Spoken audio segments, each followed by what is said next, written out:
Sarmadi 47 tahun dan anaknya Joni 30 tahun tak berkutik saat ditangkap unit reskrim Polsek Seberang Ulu 1 Palembang ketika sedang menggunakan sabu-sabu.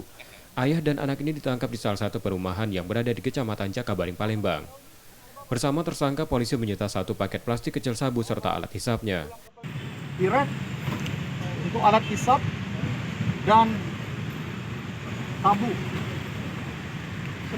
satu paket kecil. Alhamdulillah kita amankan pada sore hari dan kita selanjutnya mereka berdua akan kita lakukan proses sesuai hukum yang berlaku. Kita kenakan undang-undang daripada narkoba.